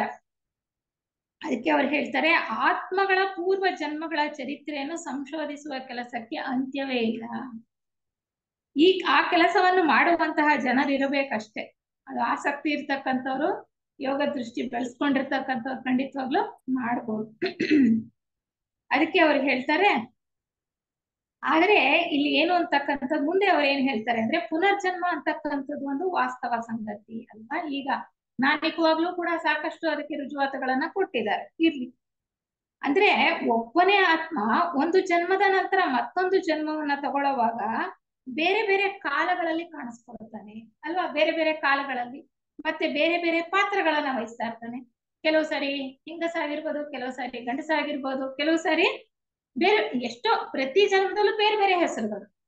ಪ್ರತಿಯೊಂದು ಆತ್ಮಕ್ಕೆ ಅಂತಕ್ಕಂಥದ್ದು ನಮ್ಗೆ ಹೆಸರು ಎಲ್ಲೂ ಇಲ್ಲ. ಪ್ರತಿ ಜನ್ಮದಲ್ಲಿ ನಾವು ಒಂದೊಂದು ಹೆಸರನ್ನ ನಮ್ಮನ್ನ ಗುರುತಿಸೋದಕ್ಕೆ ಒಂದೊಂದು ಹೆಸರನ್ನ ಇಟ್ಟಿರ್ತಕ್ಕಂಥದ್ದು ಹಾಗೆ. ಆದ್ರೆ ಕೆಲವು ಪಾತ್ರಗಳು ಇಲ್ಲಿ ಪದೇ ಪದೇ ಕಾಣಿಸ್ಕೊಳ್ತವೆ. ಅವರ ಒಂದು ದೃಷ್ಟಿಯಲ್ಲಿ ನೋಡಿದ್ರಲ್ಲ, ಅದಕ್ಕೆ ಅವ್ರು ಏನ್ ಮಾಡ್ತಾರೆ, ಒಂದೊಂದು ಜನ್ಮದಲ್ಲಿ ಇದ್ದಂತಹ ಹೆಸರುಗಳು ಗೊತ್ತಿರೋದಿಲ್ಲ. ಪ್ರಸ್ತುತ ಜನ್ಮದಲ್ಲಿ ಏನ್ ಹೆಸರಿತ್ತೋ ಅವರಿಗೆ ಒಂದು ಯಾವುದೋ ಒಂದು ಇವರೇ ಒಂದು ಹೆಸರನ್ನ ಸೂಚಿಸ್ತಾರೆ. ಸೂಚಿಸ್ಬಿಟ್ಟು ಆ ನಕ್ಷತ್ರದ ಒಂದು ಹೆಸರು ಮರ್ಕ್ಯುರಿ ಅಂತಿರ್ಬೋದು ಅಲ್ವಾ, ಆ ರೀತಿ ಯುರೇನಸ್ ಅಂತಿರ್ಬೋದು, ಆ ರೀತಿ ಒಂದು ಹೆಸರನ್ನ ಕೊಟ್ಟು ಈ ಆತ್ಮಗಳು ಹಿಂದೆ ಹಿಂದೆ ಯಾವ್ಯಾವ ಗೋಳಮಾಲೆಯಲ್ಲಿ ಏನೇನಾಗಿದ್ರು, ಹೇಗೆ ವಿಕಾಸ ಹೊಂದುತ್ತಾ ಬಂದಿದ್ರು ಅನ್ನೋ ಎಲ್ಲ ಚರಿತ್ರೆಯನ್ನ ಅಲ್ಲಿ ಇಲ್ಲಿ ಕೆಲವು ಕಡೆ ನಮ್ಗೆ ಉಲ್ಲೇಖವನ್ನು ಕೂಡ ಮಾಡ್ತಾ ಬರ್ತಾರೆ ಅಂತ ಹೇಳ್ತಾರೆ. ಅದಕ್ಕೆ ಹೇಳ್ತಾರೆ, ಮನುಷ್ಯ ಬೇರೆ ಬೇರೆ ಪಾತ್ರಗಳಲ್ಲಿ ನಟಿಸುವಾಗ ವಿಭಿನ್ನ ವೇಷಗಳನ್ನ ಧರಿಸ್ತಾನೆ, ಆದ್ರೆ ಆತ್ಮ ಒಂದೇ. ಆ ಆತ್ಮನನ್ನ ಅವರು ರೇಸ್ ಮಾಡ್ಕೊಂಡು ಹೋಗ್ಬೇಕು ಅಂದ್ರೆ ಯಾವ್ದೋ ಒಂದು ಹೆಸರು ಕೊಟ್ಟಿರ್ಬೇಕಲ್ವ, ಅವ್ರಿಗೆ ಕಾಣಿಸ್ತಾ ಇರತ್ತೆ, ಯಾವ್ದೋ ಒಂದು ಹೆಸರು ಮೂಲಕ ಅವ್ರು ಗುರುತಿಸೋದಕ್ಕೆ ಈ ರೀತಿ ಮಾಡ್ತಾರೆ. ಹೇಳ್ತಾರೆ ಅವರು, ಈ ಕಥೆಯಲ್ಲಿ ಪದೇ ಪದೇ ಸಾಧಾರಣ ಪುರುಷರಾಗಿ ಮತ್ತು ಸ್ತ್ರೀಯರಾಗಿ ಕಾಣಿಸಿಕೊಳ್ಳುವ ಕೆಲವು ವಿಶಿಷ್ಟ ಆತ್ಮಗಳು ಈಗ ಜೀವನ್ಮುಕ್ತ ಗುರುಗಳಾಗಿದ್ದಾರೆ. ಈಗ ಜೀವನ್ಮುಕ್ತ ಗುರುಗಳ ಹಂತಕ್ಕೆ ಏರಿದ್ದಾರೆ. ಮುಖ್ಯವಾಗಿ ಮೌರ್ಯರಿರ್ಬೋದು, ಕುಟುಂಬಿಯರಿರ್ಬೋದು, ಎಷ್ಟೋ ಜನ ಅಗಸ್ತ್ಯರಿರ್ಬೋದು, ಪೆನ್ಷನ್ ಮಹಾತ್ಮರು, ಹೈಲೇರಿಯನ್ರು, ಅವರೆಲ್ಲರೂ ಕೂಡ ಸಾಧಾರಣ ಮನುಷ್ಯರ ಹಾಗೇನೆ ಒಂದಾನೊಂದು ಕಾಲದಲ್ಲಿ ಜೀವನವನ್ನ ನಡೆಸ್ತಂತವ್ರು. ಕೆಲವರನ್ನ ಇವರು ಈ ದಿವ್ಯ ದೃಷ್ಟಿಯಲ್ಲಿ ನೋಡಿ ಒಂದು ಕಥೆಯನ್ನ ಬರೀತಾ ಇದಾರಲ್ಲ, ಈ ಚರಿತ್ರೆ, ಮನುಷ್ಯನ ಚರಿತ್ರೆ, ಅಲ್ಲಿ ಗುರುತಿಸ್ತಾರಂತೆ ಅವ್ರನ್ನ. ಇವರೇ ಮೌರ್ಯರಾಗಿದ್ದವರು, ಇವರೇ ಕುಟುಂಬಿಯವರಾಗಿದ್ದವರು, ಅವ್ರು ಹೇಗೆ ಈ ಒಂದು ಮುಂದಿನ ಗೋಳಮಾಲೆಯಲ್ಲಿ ಹೇಗೆ ವಿಕಾಸ ಹೊಂದಿ ಯಾವ್ಯಾವ ಹಂತಗಳನ್ನ ಪಡ್ಕೊಳ್ತಾ ಹೋದ್ರು, ಹೇಗೆ ಮುಂದುವರೆದ್ರು ಅನ್ನೋದನ್ನ ಕೂಡ ಅವ್ರು ಹೇಳ್ತಾರೆ. ಅದಕ್ಕೆ ಹೇಳ್ತಾರೆ, ಈಗ ನಾವು ಹತ್ತಿಕೊಂಡು ಹೋಗುತ್ತಿರುವ ಜೀವನದ ಏಣಿಯನ್ನೇ ಅವರು ಹತ್ತಿಕೊಂಡು ಹೋಗಿ ಈಗಿರುವ ಒಂದು ಮೆಟ್ಟಿಲಿನಲ್ಲಿ ನಿಂತಿದ್ದಾರೆ. ವಿಕಾಸ ಯೋಜನೆಯಲ್ಲಿ ಅನೇಕ ಮೆಟ್ಟಿಲುಗಳಿಗೆ ನಮಗೆ ಗೊತ್ತು. ದೀಕ್ಷಾಪಥ ಅನೇಕ ದೀಕ್ಷೆಗಳನ್ನ ತಗೊಂಡು ಬೇರೆ ಬೇರೆ ಹಂತದಲ್ಲಿ ಜೀವನ್ಮುಕ್ತರಾದ ನಂತರವೂ ಕೂಡ ಹೇಗೆ ಅವರಿಗೆ ವಿಕಾಸ ಇದೆ ಅಂತಕ್ಕಂಥದ್ದು ಕೇಳ್ತಾರೆ. ಸಾಮಾನ್ಯ ಗೃಹಸ್ಥ ಜೀವನವನ್ನ ಜೀವಿಸಿದಾರಂತವಲ್ಲ, ಸಾಮಾನ್ಯ ಗೃಹಸ್ಥರ ಜೀವನವನ್ನ ಜೀವಿಸಿದ್ದಾರೆ. ಸಂಸರಣೆಯ ಶ್ರಮಭರಿತ ಮಾರ್ಗದಲ್ಲಿ, ಇದೇನು ಸುಲಭವಾದ ಮಾರ್ಗನ? ಸಂಸರಣೆ ಅಂತಕ್ಕಂಥದ್ದು ಎಷ್ಟೋ ಗೋಳ ಮಾಲೆಗಳಿಂದ ಬರ್ತಾ ಇರ್ತಕ್ಕಂಥದ್ದು, ನಡೀತಾ ಇರ್ತಕ್ಕಂಥದ್ದು. ತಮ್ಮೊಳಗೆ ಅಡಗಿದ್ದ ಆ ದೈವಿಕ ಕಿಡಿಯನ್ನ ವಿಕಾಸ ಮಾಡಿಕೊಂಡು ಈಗ ಮಾನವಾತೀತ ಸ್ಥಿತಿಯನ್ನ ತಲುಪಿದ್ದಾರೆ. ಮಾನವಾತೀತ ಸ್ಥಿತಿಯನ್ನ ಅವರು ತಲುಪಿದ್ದಾರೆ. ಅಂದ್ರೆ ಮನುಷ್ಯನಾಗೋದಕ್ಕಿಂತ ಹಿಂದೆ ಎಷ್ಟೋ ಜನ್ಮಗಳಿದೆ, ಈಗ ಪ್ರಸ್ತುತ ಇರೋದಕ್ಕಿಂತ ಮನುಷ್ಯನಿಗೆ ಹಿಂದೆಯೂ ಕೂಡ ಎಷ್ಟೋ ಜೀವ ವರ್ಗಗಳಲ್ಲಿ ನಾವು ಸಂಸರಣೆಯನ್ನ ಹೊಂದಿದ್ದೇವೆ, ವಿಕಾಸವನ್ನ ಪಡ್ಕೊಂಡಿದ್ದೇವೆ. ಮನುಷ್ಯನ ಹಂತದಿಂದ ಮುಂದಕ್ಕೂ ಕೂಡ ಸಾಕಷ್ಟು ವಿಕಾಸ ಅಂತಕ್ಕಂಥದ್ದು ಇದೆ. ಅದಕ್ಕೆ ಅವರು ಈ ಪುಸ್ತಕಕ್ಕೆ ಕೊಟ್ಟಿರ್ತಕ್ಕಂಥ ಶೀರ್ಷಿಕೆ ಮಾನವ ಎಲ್ಲಿಂದ ಹೇಗೆ ಎಲ್ಲಿಗೆ ಅನ್ನುವಂಥದ್ದು ಬಹಳ ಸೂಕ್ತವಾಗಿ ಕೊಟ್ಟಿದ್ದಾರೆ. ಅದಕ್ಕೆ ಅವ್ರು ಹೇಳ್ತಾರೆ, ನಾವಿನ್ನೂ ಮೊಗ್ಗಾಗಿರುವ ವೃಕ್ಷದಲ್ಲಿ ಅವರು ವಿಜೃಂಭಿಸುವ ಪುಷ್ಪಗಳಾಗಿದ್ದಾರೆ ಅಂತ ಒಂದು ಉದಾಹರಣೆಯನ್ನ ಇಲ್ಲಿ ಕೊಡ್ತಾ ಹೋಗ್ತಾರೆ. ಹೀಗೆ ಈ ಕಥೆಯಲ್ಲಿ ಬರ್ತಕ್ಕಂತಹ ಅನೇಕ ಪಾತ್ರಗಳಿವೆ ಅಲ್ಲ, ಅಂದ್ರೆ ಈ ಕತೆ ಇದೊಂದು ಕತೆ ತರ, ಒಂದು ಇತಿಹಾಸ ತರ ಮಾನವನ ಚರಿತ್ರೆಯನ್ನ ಈ ಒಂದು ಪುಸ್ತಕದಲ್ಲಿ ಬರೆದಿರ್ತಕ್ಕಂಥದ್ದಲ್ವಾ. ಅದರಲ್ಲಿ ಬರ್ತಕ್ಕಂತ ಅನೇಕ ಪಾತ್ರಗಳನ್ನ ಯಾವ ಹೆಸರಿನಿಂದ ಅವರು ಗುರುತಿಸ್ತಾರೆ ಅಂತ ಇಲ್ಲಿ ಕೊಟ್ಟಿದ್ದಾರೆ. ತುಂಬಾ ದೊಡ್ಡ ಪಟ್ಟಿ ಇದೆ, ಯಾರ ಪುಸ್ತಕ ಇದೆಯೋ ಅವರು ನೋಡ್ಕೊಳ್ಬಹುದು. ಕೆಲವು ಮಾತ್ರ ನಾನು ಹೇಳ್ತೇನೆ ಮುಖ್ಯವಾಗಿರ್ತಕ್ಕಂಥದ್ದು. 4 ಕುಮಾರರು ಅಂದ್ರೆ ಸನತ್ ಕುಮಾರರು, ಇವರು ಶುಕ್ರ ಗ್ರಹದಿಂದ ನಮ್ಮ ಭೂಮಿಗೆ ಬಂದಂತವ್ರು ವಿಕಾಸ ಯೋಜನೆಯನ್ನ ತ್ವರಿತಗೊಳಿಸ್ಲಿಕ್ಕೆ. ಸನತ್ ಕುಮಾರ, ಸಾನಂದ, ಸನಕ ಮತ್ತೆ ಸನಾತನ 4 ಜನ ಬಂದಂತವ್ರು ಅಲ್ವಾ. ಶಂಬಳದಲ್ಲಿ ಈಗಲೂ ವಾಸಿಸ್ತಾ ಇದ್ದಾರೆ ಇವರು. ಶಂಬಳ ದ್ವೀಪದಲ್ಲಿ, ಟಿಬೆಟ್ ನ ಕಣಿವೆಗಳಲ್ಲಿ ಇರ್ತಕ್ಕಂಥ ಶಂಬಳ ದ್ವೀಪದಲ್ಲಿ ಈಗಲೂ ಜೀವನ ಮಾಡ್ತಾ ಇದ್ದಾರೆ. ಅವ್ರನ್ನ ಏನಂತ ಕರಿತೀವಿ? 4 ಜ್ಯೋತಿ ಪ್ರಭುಗಳು ಅಂತ ನಾವು ಕರೀತಕ್ಕಂಥದ್ದು. ಜೀವನ್ ಮುಕ್ತ ಸ್ಥಿತಿ 5ನೆಯ ದೀಕ್ಷೆ ಆದ ನಂತರ ಸಿಗತಕ್ಕಂಥದ್ದು ನಾವು ತಿಳ್ಕೊಂಡಿದ್ದೇವೆ ಇತಿಹಾಸ ವಾಂಗ್ಮಯದಲ್ಲಿ. ಆ ಸ್ಥಿತಿಯನ್ನ ಮುಟ್ಟಿದ ನಂತರ ಮತ್ತೆ ಮನುಷ್ಯರಾಗಿ ಈ ಭೂಮಿಯ ಮೇಲೆ ಜನ್ಮವನ್ನ ಪಡ್ಕೊಳ್ತಕ್ಕಂತಹ ಒಂದು ಅವಶ್ಯಕತೆ ಇಲ್ಲ. ಆದ್ರೂ ಕೂಡ ನಮ್ಮ ಜೀವನ್ಮುಕ್ತ ಮಹಾತ್ಮರು ಅವರ ವಿಕಾಸವನ್ನು ಕೂಡ ಬದಿಗಿಟ್ಟು ನಮ್ಮ ವಿಕಾಸಕ್ಕೋಸ್ಕರ, ಅಂದ್ರೆ ಇಲ್ಲಿ ಇನ್ನೂ ಸಂಸರಣೆ ನಡೀತಾ ಇದೆಯಲ್ಲ ಭೂಮಿ ಮೇಲೆ ಇರ್ತಕ್ಕಂತಹ ಜೀವರುಗಳ ವಿಕಾಸಕ್ಕೋಸ್ಕರ ಶ್ರಮಿಸ್ತಾ ಇದ್ದಾರೆ. ಅವರು ಈಗ್ಲೂ ಕೂಡ ಶಂಬಳ ದ್ವೀಪದಲ್ಲಿ ಇದ್ದಾರೆ, ವಾಸ ಮಾಡ್ತಾ ಇದ್ದಾರೆ. ಈ ಒಂದು ಸಂಸರಣಾ ಕಾರ್ಯದಲ್ಲಿ ಅವರ ಕರ್ತವ್ಯವನ್ನ ಬಹಳ ಚೆನ್ನಾಗಿ ನಿರ್ವಹಣೆಯನ್ನ ಮಾಡ್ತಾ ಇದ್ದಾರೆ. ಈ ಎಲ್ಲ ವಿಚಾರಗಳನ್ನ ಬಹಳ ವಿವರವಾಗಿ ಮುಂದೆ ಹೇಳ್ತಾ ಹೋಗ್ತಾರೆ ನಮ್ಗೆ ಈ ಗ್ರಂಥದಲ್ಲಿ. ಗೋಳಮಾಲೆಗಳಿರ್ಬೋದು, ಗ್ರಹಮಾಲೆಗಳು ಅಂತ ನಾವೇನ್ ಕರಿತೀವಿ ಅದು, ಮತ್ತೆ ವಿಕಾಸ ಯೋಜನೆ, ಎಷ್ಟು ವಿಕಾಸ ಯೋಜನೆಗಳಿದೆ, ಭೂ ವಿಕಾಸ ಯೋಜನೆಯಲ್ಲಿ ಏನೇನಿದೆ, ಮತ್ತೆ ಸೌರ ಬ್ರಹ್ಮಾಂಡದಲ್ಲಿ ಎಷ್ಟು ಪ್ರಸ್ತುತ 10 ವಿಕಾಸ ಯೋಜನೆಗಳು ಯಾವ್ಯಾವ ಹಂತದಲ್ಲಿದೆ, ಪ್ರತಿಯೊಂದನ್ನು ಈ ಗ್ರಂಥದಲ್ಲಿ ಹೇಳ್ತಾ ಹೋಗ್ತಾರೆ.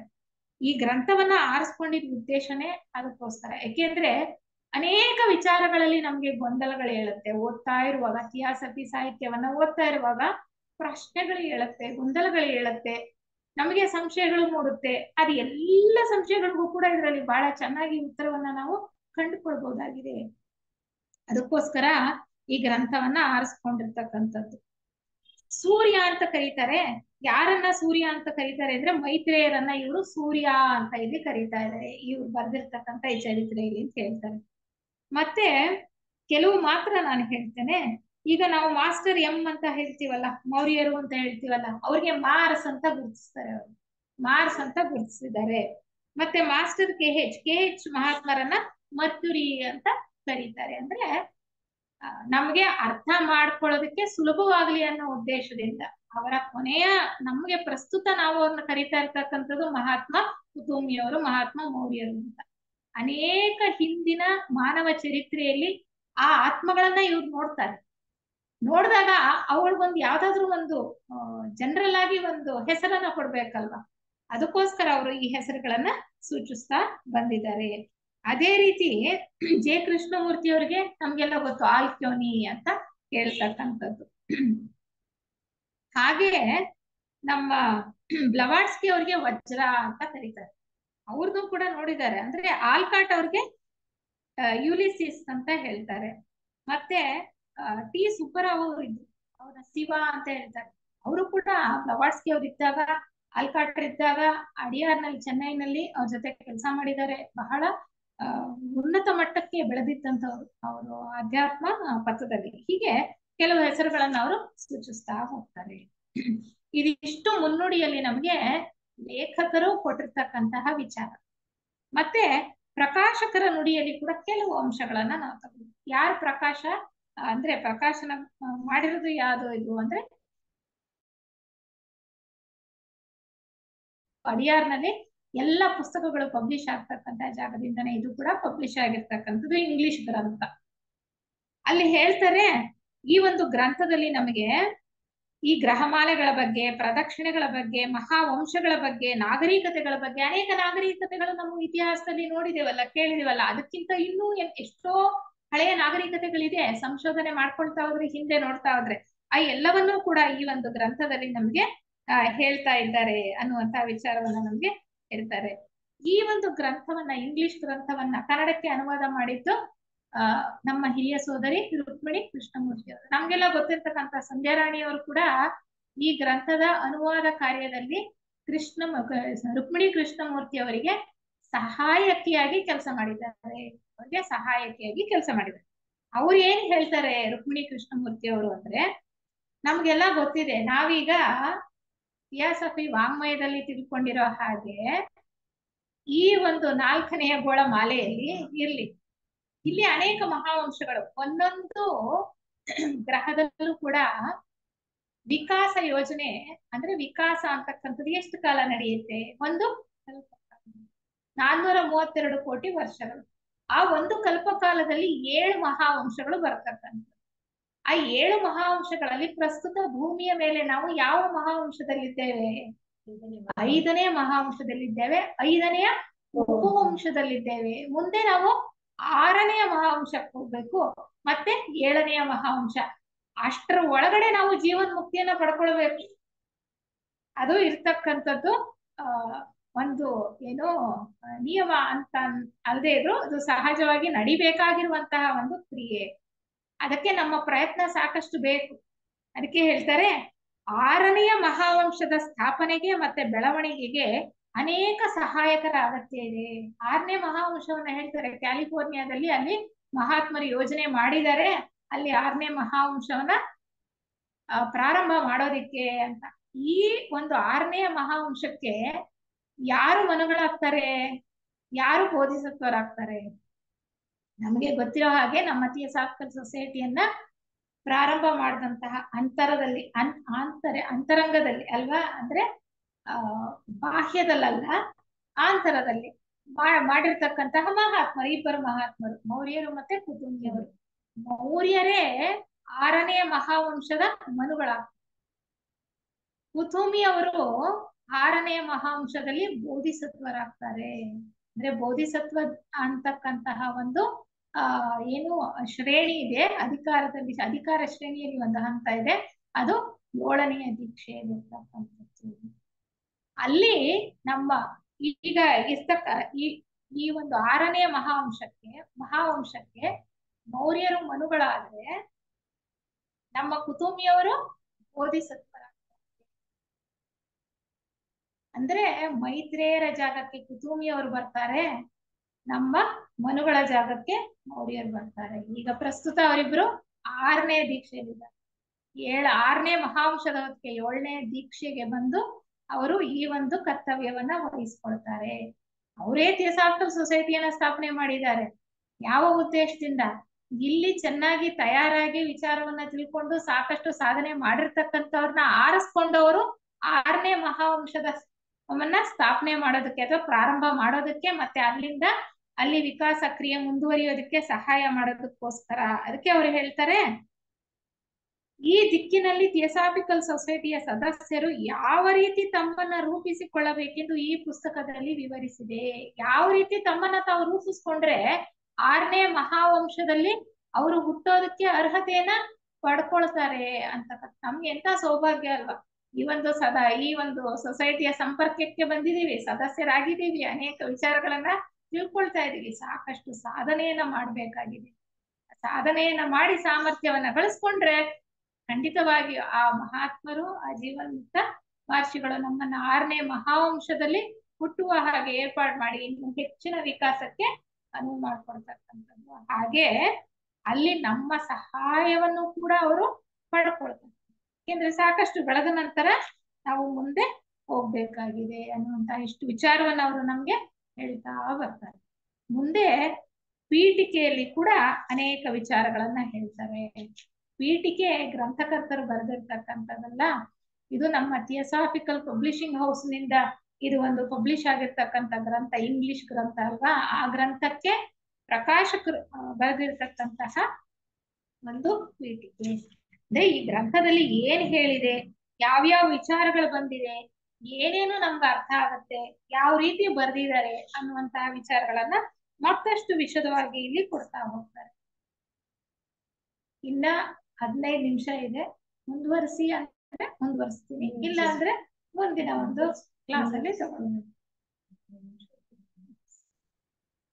ಅಂದ್ರೆ ಪೀಠಿಕೆಯಲ್ಲಿ ಹೇಳ್ತಾರೆ, ಮಾನವನ ಮೂಲ, ಅವನ ಸಂಸರಣೆ, ಅವನ ಗುರಿ, ಇವು ಬಹಳ ಆಸಕ್ತಿದಾಯಕವಾಗಿರ್ತಕ್ಕಂತಹ ವಿಚಾರಗಳಲ್ವಾ. ಮಾನವನ ಮೂಲ, ನಮ್ಮ ಮೂಲ ಏನು ಅಂತ ನಮ್ಗೆ ತಿಳ್ಕೊಳಕ್ಕೆ ಆಸಕ್ತಿ ಇರೋದಿಲ್ವಾ? ಈ ಒಂದು ಜನ್ಮದಲ್ಲೇ ನಮ್ ತಂದೆ ಯಾರು ಅಂತ ಗೊತ್ತಿಲ್ಲದೆ ಇದ್ರೆ ಎಷ್ಟು ಹುಡ್ಕೊಂಡು ಹೋಗ್ತಾರೆ. ಎಷ್ಟು ನಾವು ಕಥೆಗಳಲ್ಲಿ, ಸಿನಿಮಾಗಳಲ್ಲಿ ಎಲ್ಲ ನೋಡ್ತೀವಲ್ವಾ, ಎಷ್ಟು ಪ್ರಯತ್ನ ಮಾಡಿ ಹಿಂದೆ ಹುಡ್ಕೊಂಡು ಹೋಗಲ್ವಾ? ಹಾಗೆ ನಿಜವಾಗ್ಲೂ ನಮ್ಮ ಮೂಲ ಎಲ್ಲಿದೆ ಅಂತಂದ್ರೆ ನಮ್ಗೆ ಆಸಕ್ತಿ ಇರೋದಿಲ್ವಾ, ಹುಡ್ಕೊಂಡು ಹೋಗ್ತೀವಿ. ಆ ರೀತಿ ಆಸಕ್ತಿದಾಯಕವಾಗಿರ್ತಕ್ಕಂಥ ವಿಚಾರಗಳನ್ನ ಇಲ್ಲಿ ತಿಳಿಸ್ತಾ ಇದ್ದಾರೆ. ಮತ್ತೆ ಸಂಸರಣೆ, ಹೇಗೆ ಈ ಒಂದು ಪರಮಾತ್ಮನ ಸಂಸರಣಾ ಯೋಜನೆಯಲ್ಲಿ ವಿಕಾಸ ಅಂತಕ್ಕಂಥದ್ದು ನಡೀತಾ ಇದೆ. ಮತ್ತೆ ನಮ್ಮ ಗುರಿ ಏನು, ಆ ಗುರಿಯನ್ನ ಮುಟ್ಟೋದಕ್ಕೆ ಯಾವ ಒಂದು ಹಾದಿ ಇದೆ, ಯಾವ ಹಾದಿಯಲ್ಲಿ ನಾವು ಹಾದು ಹೋಗ್ತಾ ಇದ್ದೇವೆ, ಹೇಗೆ ನಾವು ನಮ್ಮ ಗುರಿಯನ್ನ ಮುಟ್ತೇವೆ ಅನ್ನೋದನ್ನ ಈ ಒಂದು ಗ್ರಂಥದಲ್ಲಿ ಚೆನ್ನಾಗಿ ತಿಳಿಸ್ಕೊಡ್ತಾರೆ. ಅದಕ್ಕೆ ಅವ್ರಿಗೆ ಹೇಳ್ತಾರೆ, ಅತ್ಯಂತ ಮೇಧಾಶಕ್ತಿಯುಳ್ಳ ಮಾನವ ನಮ್ಮ ಈ ಭೂಗ್ರಹಕ್ಕೆ ಎಲ್ಲಿಂದ ಬಂದ? ನಾವು ಭೂಮಿ ಮೇಲೆ ಇದೀವಪ್ಪ, ಮನುಷ್ಯರನ್ನ ನೋಡ್ತಾ ಇದ್ದೀವಿ, ಹೌದು, ಆದ್ರೆ ನಾವು ಎಲ್ಲಿಂದ ಬಂದ್ವಿ ಅಂತ ನಮಗ್ ಗೊತ್ತಾ? ಖಂಡಿತವಾಗ್ಲೂ ನಮ್ಗೆ ಗೊತ್ತಿಲ್ಲ. ಪುಸ್ತಕಗಳಲ್ಲಿ ಬರ್ದಿರೋದನ್ನ ನೋಡಿ ಓದಿ ನಾವು ತಿಳ್ಕೊಳ್ಬೇಕು, ಇವತ್ತು ನಿಜವಾಗ್ಲೂ ಗೊತ್ತಿಲ್ಲ. ಆದ್ರೆ ನಮ್ಮ ಒಡನಾಟದಲ್ಲಿ ಇದ್ದವ್ರು, ನಾವು ನೋಡ್ದಂತ, ನಾವು ತಿಳ್ಕೊಂಡಂತವ್ರು ಯೋಗ ದೃಷ್ಟಿಯಿಂದ ನೋಡಿ ಬರ್ದಿದ್ದಾರೆ, ಆ ಹಳೆಯ ವಿಚಾರಗಳನ್ನ ಸಾಬೀತು ಮಾಡ್ತಾ ಇದ್ದಾರೆ ಅಂದ್ರೆ ಇನ್ನೂ ಹೆಚ್ಚು ಆಸಕ್ತಿ ಅಲ್ವಾ ನಮ್ಗೆ ತಿಳ್ಕೊಳ್ಬೇಕು ಅಂತ. ಅದಕ್ಕೆ ಹೇಳ್ತಾರೆ, ಈ ಮಣ್ಣಿನ ದೇಹದ ತಾತ್ಕಾಲಿಕ ನಿವಾಸಿಯಾಗಿರಲು ಇದ್ದಕ್ಕಿದ್ದಂತೆ ಮೇಲಿನಿಂದ ಇಳಿದು ಬಂದನ ಮನುಷ್ಯ, ಅಥವಾ ಅವನು ಯುಗ ಯುಗಾಂತರಗಳಿಂದ ಲೋಳೆಯಿಂದ ಪ್ರಾರಂಭಿಸಿ ಮೀನು, ಸರೀಸೃಪ, ಸಸ್ತನಿ, ಪ್ರಾಣಿ ಇತ್ಯಾದಿ ಹಂತಗಳನ್ನ ಸಂಸರಣೆಯ ಮಾರ್ಗದಲ್ಲಿ ಏರಿಕೊಂಡು ಈಗ ಮಾನವ ವರ್ಗಕ್ಕೆ ಬಂದಿದ್ದಾನೆಯೇ? ನಮ್ಮ ವಿಜ್ಞಾನ ಹೇಳುವ ಹಾಗೆ ಈ ಒಂದು ಜೀವ ವಿಕಾಸ ಸಿದ್ಧಾಂತ ಇದೆಯಲ್ಲ, ಅದರಲ್ಲಿ ಯಾರು ನಮ್ಗೆ ಈ ವಿಕಾಸ ಸಿದ್ಧಾಂತವನ್ನ ಮಂಡಿಸೋದು ಯಾರು?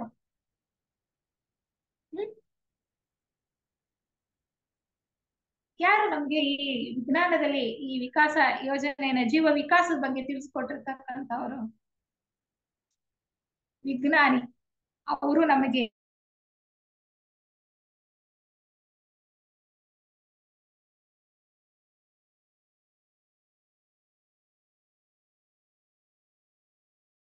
ವಿಕಾಸವಾದ ಅಂತಾನೆ ನಾವು ಹೇಳ್ತಕ್ಕಂಥದ್ದು. ಆ ವಿಕಾಸದಲ್ಲಿ ಹೇಗೆ ಏಕಕೋಶ ಜೀವಿಯಿಂದ ಬಹುಕೋಶ ಜೀವಿಗಳಾಗಿ, ಹಾಗೆ ಕಶೇರುಕಗಳು, ಅಕಶೇರುಕಗಳು, ಮತ್ತೆ ಸಸ್ತನಿಗಳು, ಮತ್ತೆ ನಾಲ್ಕು ಕಾಲಿನ ಪ್ರಾಣಿಗಳು, 2 ಕಾಲಿನ ಪ್ರಾಣಿಗಳು, ಹೀಗೆ ಮೊಟ್ಟೆ ಇಡ್ತಕ್ಕಂಥವ್ರು, ಮತ್ತೆ ತಮ್ಮ ಹಾಗೆ ರೂಪ ಇರ್ತಕ್ಕಂತಹ ಜೀವಿಗೆ ಜನ್ಮವನ್ನ ಕೊಡ್ತಕ್ಕಂಥ, ಹೀಗೆ ಎಲ್ಲ ಬಂದಿದೆಯಲ್ಲ. ಹಾಗೆ ಒಂದು ಸಂಕೀರ್ಣವಾದಂತಹ ಹಾದಿಯನ್ನ ತುಳಿದು ನಾವು ಬಂದಿದೀವ, ಅಥವಾ ನೇರವಾಗಿ ನಾವೆಲ್ಲೋ ದೇವರಿಂದ ಒಂದು ಕಿಡಿಯಾಗಿ ಇಲ್ಲಿ ಭೂಮಿ ಮೇಲೆ ಪ್ರತ್ಯಕ್ಷ ಆಗ್ಬಿಟ್ಟಿದೀವ? ಈ ಎಲ್ಲ ವಿಚಾರಗಳನ್ನ ತಿಳಿಸ್ಕೊಡುತ್ತೆ. ಮತ್ತೆ ಮನುಷ್ಯ ಆತನ ಗುರಿ ಏನು, ಭವಿಷ್ಯದ ಗುರಿ ಏನು, ಮನುಷ್ಯ ಯಾವ ಕಡೆಗೆ ಸಾಗ್ತಾ ಇದ್ದಾನೆ, ಆತನ ಗುರಿ ಏನು ಅಂತಕ್ಕಂಥದ್ದನ್ನ ತಿಳಿಸ್ತಕ್ಕಂಥದ್ದು. ಇನ್ನೊಂದೇನು ಅಂದ್ರೆ ಅನೇಕ ನಾಗರಿಕತೆಗಳ ಬಗ್ಗೆ ತಿಳಿಸ್ತಾ ಬರ್ತಾರೆ. ಅನೇಕ ನಾಗರಿಕತೆಗಳ ಗೋರಿಯಾದ ಶೈತ್ಯದಿಂದ ಮಂಜುಗಡ್ಡೆಯಂತಾಗುತ್ತಿರುವ ಈ ಭೂಗ್ರಹವನ್ನು ತನ್ನ ಹಿಂದೆ ಬಿಟ್ಟು ಹೋಗುತ್ತಾನೆಯೇ, ಅಥವಾ ಅವನು ಒಬ್ಬ ಅಮರ ಆಧ್ಯಾತ್ಮಿಕ ಜೀವಿಯೇ ಅನ್ನುವ ಎಲ್ಲಾ ವಿಚಾರಗಳನ್ನ, ಮೊದಲು ಗ್ರಹಗಳು ಏನು ಸೃಷ್ಟಿಯಾದಾಗ ಬೆಂಕಿ ಉಂಡೆಗಳ ಹಾಗಿದ್ವು, ಅವೆಲ್ಲ ನಿಧಾನವಾಗಿ ತಣ್ಣಗಾಗ್ತಾ ಆಗ್ತಾ ಆಗ್ತಾ ಆಗ್ತಾ ಜೀವಿಗಳ ವಾಸಕ್ಕೆ ಅನುಕೂಲವಾಗುವ ಹಾಗೆ ಆಯ್ತು ಅಲ್ವಾ. ಈಗ ಬರ್ತಾ ಬರ್ತಾ ಬರ್ತಾ ಬರ್ತಾ ಕಾಲಾಂತರದಲ್ಲಿ ಅನೇಕ ಕೋಟ್ಯಾಂತರ ವರ್ಷಗಳಲ್ಲಿ ಏನಾಗ್ತಾ ಇದೆ, ಮತ್ತೆ ಇದು ತಣ್ಣಗಾಗ್ತಾ ಇದೆ, ಮಂಜುಗಡ್ಡೆಯ ರೀತಿಯಲ್ಲಿ ಆಗ್ತಾ ಇದೆ, ಶೈತ್ಯಾಂಶ ಜಾಸ್ತಿ ಆಗ್ತಾ ಇದೆ ಅನ್ನುವಂಥದ್ದು ಒಂದು ವಿಚಾರವನ್ನ ಇಲ್ಲಿ ಹೇಳ್ತಾ, ಈ ಭೂಗ್ರಹವನ್ನ ನಾವು ಒಂದಿನ ಬಿಟ್ಟು ಹೋಗ್ಬೇಕಾಗತ್ತಾ? ಬಿಟ್ಟು ಹೋಗ್ತೀವಾ? ಬಿಟ್ಟು ಹೋದ್ರೆ ಎಲ್ಲಿಗೆ ಹೋಗ್ತೀವಿ? ನಾವು ಭೂಗ್ರಹದಲ್ಲೇ ಮೊದ್ಲಿಂದ ಏನಿಲ್ಲ, ಎಲ್ಲೋ ಬೇರೆಯಿಂದ ಬಂದಿದೀವಿ ಅಲ್ವಾ? ಮತ್ತೆ ಇದನ್ ಬಿಟ್ಟು ಇನ್ನೆಲ್ಲೋ ಹೋಗ್ತೀವಿ, ಎಲ್ಲಿಗೆ ಹೋಗ್ತೀವಿ ನಾವು ಮುಂದೆ ಅನ್ನುವ ವಿಚಾರವನ್ನ ಕೂಡ ಇಲ್ಲಿ ಅವರು ನಮ್ಗೆ ಹೇಳ್ತಾರೆ. ಈ ಮನುಷ್ಯ ಹೇಗೆ ನಾವು ಹೇಳ್ತೇವೆ ನೋಡಿ, ಪ್ರಾಣಿ ಮನುಷ್ಯ ಅಂದ್ರೆ ಪ್ರಾಣಿ ಮಾನವ ಮನುಷ್ಯ ಮಾನವನಾಗ್ತಾನೆ, ನಂತರ ದೇವ ಮಾನವನಾಗ್ತಾನೆ. 3 ಹಂತಗಳಲ್ಲಿ ಹೇಳ್ತಕ್ಕಂಥದ್ದು. ಪ್ರಾಣಿಯಿಂದ ಮನುಷ್ಯ ಬಂದಿರ್ತಕ್ಕಂಥದ್ದು. ಪ್ರಾಣಿಯಿಂದ ಬಂದಂತಹ ಮನುಷ್ಯ ಪ್ರಾರಂಭಿಕ ಹಂತಗಳಲ್ಲಿ ಆತನ ಪ್ರಾಣಿ ಸ್ವಭಾವ ಇದ್ದಾಗ ಏನ್ ಹೇಳ್ತೀವಿ? ಪ್ರಾಣಿ ಮನುಷ್ಯ ಅಂತ ಹೇಳ್ತೀವಿ ಅಥವಾ ಪ್ರಾಣಿ ಮಾನವ ಅಂತ ಹೇಳ್ತೀವಿ. ಮುಂದೆ ಆತ ಸುಧಾರಿಸ್ತಾ ಹೋಗ್ತಾ ನಾಗರಿಕತೆಗಳಲ್ಲಿ, ಅನೇಕ ನಾಗರಿಕತೆಗಳಲ್ಲಿ ಆತ ಆಧುನಿಕ ಮನುಷ್ಯನಾಗಿದ್ದಾನೆ. ಅವನ್ನ ಏನ್ ಹೇಳ್ತೀವಿ ನಾವು? ಮನುಷ್ಯ ಮಾನವ. ಅಥವಾ ಆತ ಮಾನವೀಯ ಗುಣಗಳನ್ನ ಕೂಡ ಬೆಳೆಸ್ಕೊಳ್ತಾ ಹೋಗ್ತಾನೆ. ಮತ್ತೆ ಮುಂದೆ ಇನ್ನೂ ದೈವಿ ಗುಣಗಳನ್ನ ಬೆಳೆಸ್ಕೊಳ್ತಾ ಆತ ದೇವ ಮಾನವನಾಗಿ ಹೋಗ್ತಾನೆ.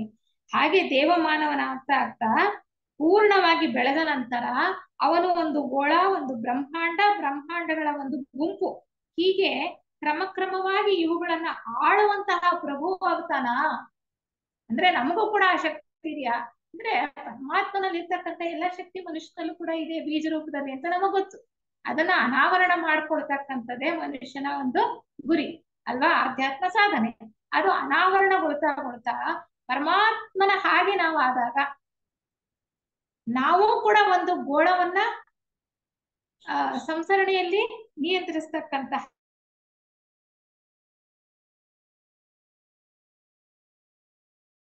ಪ್ರಭು ಆಗ್ಬೋದಾ, ಅಥವಾ ಬ್ರಹ್ಮಾಂಡಗಳ ಒಂದು ಗುಂಪಿಗೆ ಅಧಿಪತಿ ಆಗ್ಬೋದಾ?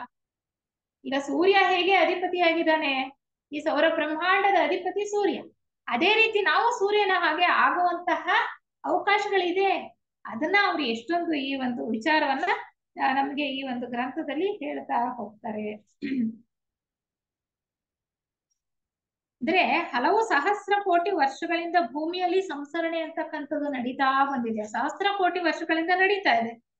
ಈಗ ಪೆಸಿಫಿಕ್ ಮಹಾಸಾಗರ ಇದೆಯಲ್ಲ, ಅದು ಇರುವ ಸ್ಥಳದಲ್ಲಿ ಹಿಂದೆ ಲೆಮ್ಯೂರಿಯಾ ಅಂತಕ್ಕಂಥ ಭೂಖಂಡ ಇತ್ತು. ಬೇರೆ ನಮ್ಮ ಥಿಯಾಸಫಿ ಸಾಹಿತ್ಯದ ಗ್ರಂಥಗಳಲ್ಲಿ ನಾವು ನೋಡ್ತೀವಿ ವಿಶದವಾಗಿ. ಇಲ್ಲಿ ಅವರು ಪೀಠಿಕೆಯಲ್ಲಿ ಸಂಕ್ಷಿಪ್ತವಾಗಿ ಹೇಳ್ತಾ ಇದ್ದಾರೆ. ಮುಂದೆ ಈ ವಿಚಾರವನ್ನ ಇಲ್ಲಿ ಕೂಡ ಒಂದೊಂದು ಗೋಳ ಮಾಲೆಯ ವಿಚಾರವನ್ನ ಕೂಡ ಬಹಳ ಸವಿಸ್ತಾರವಾಗಿ ಹೇಳ್ತಾ ಹೋಗ್ತಾರೆ ಈ ಗ್ರಂಥದಲ್ಲೂ ಕೂಡ. ಅಂದ್ರೆ ಬದಲಾವಣೆಗಳಾಗ್ತಾ ಇದೆ ಅಂತ. ಈಗ ಅಟ್ಲಾಂಟಿಸ್ ಮಹಾಸಾಗರ ಇದೆಯಲ್ಲ, ಅಲ್ಲಿ ಹಿಂದೆ ಅಟ್ಲಾಂಟಿಸ್ ಭೂಖಂಡ ಇತ್ತು. ಅಟ್ಲಾಂಟಿಸ್ ಭೂಖಂಡದಲ್ಲಿ 4ನೆಯ ಮಹಾವಂಶ ಬಹಳ ಉತ್ತುಂಗ ಸ್ಥಿತಿಯಲ್ಲಿ ಬೆಳವಣಿಗೆಯನ್ನ ಹೊಂದಿತ್ತು. ಆದ್ರೆ ಯಾವಾಗ ಅಲ್ಲಿ ಜನ ನಿಯಂತ್ರಣಕ್ಕೆ ಸಿಗ್ಲಿಲ್ವೋ, ಸರಿಯಾದ ದಾರಿಯಲ್ಲಿ ಅವ್ರನ್ನ ಕರ್ಕೊಂಡು ಹೋಗೋದಕ್ಕೆ ಆ ಜೀವನ್ಮುಕ್ತರಿಗೂ ಸಾಧ್ಯ ಆಗ್ಲಿಲ್ವೋ, ಏನ್ ಮಾಡಿದ್ರು? ಆ ಖಂಡವನ್ನ ಅದೇ ಹೇಳ್ತಾರೆ ಅವರು. ಈಗ ಅದು ಆ ಜಾಗದಲ್ಲಿ ಈಗ ಮಹಾಸಾಗರ ಇದೆ, ಅಟ್ಲಾಂಟಿಸ್ ಮಹಾಸಾಗರ ಇದೆ. ಅದು ಹಿಂದೆ ಒಂದು ಕಾಲದಲ್ಲಿ ಅಟ್ಲಾಂಟಿಸ್ ಭೂಖಂಡ ಇತ್ತು. ಹಾಗೆ ನಮ್ಮ ಯುಗದಲ್ಲಿ ಕೊಲಂಬಸ್ ಅಮೆರಿಕ ಖಂಡವನ್ನ ಕಂಡುಹಿಡ್ದ, ಆಸ್ಟ್ರೇಲಿಯಾವನ್ನು ಕಂಡುಹಿಡ್ದ. ನಾವು ಇತಿಹಾಸವನ್ನ ನೋಡ್ತಾ ಹೋದ್ರೆ, ಹಿಸ್ಟ್ರಿಯನ್ನ ನೋಡ್ತಾ ಹೋದ್ರೆ, ಯಾರು ಯಾವಾಗ ಎಲ್ಲಿ ಅದನ್ನ ಹುಡುಕೊಂಡು ಹೋದ್ರು. ಏಕೆಂದ್ರೆ ಅಷ್ಟೊಂದು ಅಲ್ಲಿ ಸೌಲಭ್ಯಗಳು ಇರ್ಲಿಲ್ಲ ಮೊದಲು ಈ ರೀತಿ ಪ್ರಯಾಣಕ್ಕೆ. ಅವ್ರಿಗೆಲ್ಲ ಬಹಳ ಕಾಲ ಸಮುದ್ರಗಳ ಮೇಲೆ ಅವರು ಪ್ರಯಾಣ ಮಾಡ್ತಾ ಬಂದು ಎಲ್ಲೋ ಒಂಚೂರು ಭೂಮಿ ಭಾಗ ಸಿಕ್ಕಿದಾಗ ಇದು ಅದು ಹಾಗೆ ಅಂತ ಕಂಡುಕೊಂಡು ಅಲ್ಲಿ ಕೂಡ ವಾಸ ಮಾಡೋದಕ್ಕೆ ಪ್ರಾರಂಭ ಮಾಡಿದಂತದಲ್ವಾ. ಹಾಗೇನೆ ಇಲ್ಲಿ ಬದಲಾವಣೆ ಆಗ್ತಾ ಇದೆ. ಮತ್ತೆ ಹಳೆಯ ನಾಗರಿಕತೆಗಳನ್ನ ಇಲ್ಲಿ ಪತ್ತೆ ಹಚ್ಚಬಹುದಾಗಿದೆ. ಹಳೆಯ ನಾಗರಿಕತೆಗಳನ್ನ ನಾವು ಪತ್ತೆ ಹಚ್ತಾ ಹೋಗ್ಬೋದು.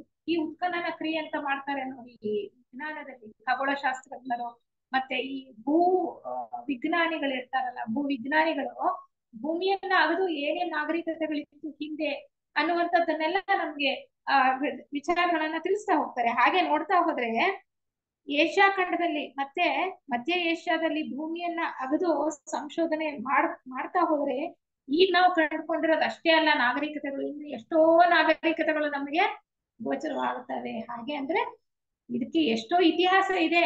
ಈ ಒಂದು ಭೂಮಿ ಅಂತಕ್ಕಂತಹ ಗ್ರಹಕ್ಕೆ ನಾವು ಈಗ ಪ್ರಸ್ತುತ ಎಲ್ಲಿದ್ದೀವಿ ಭೂಮಿ ಮೇಲೆ, ಈ ಗ್ರಹಕ್ಕೇನೆ ಸಾಕಷ್ಟು ಇತಿಹಾಸ ಇದೆ, ಹಿಂದಿನ ಚರಿತ್ರೆ ಇದೆ.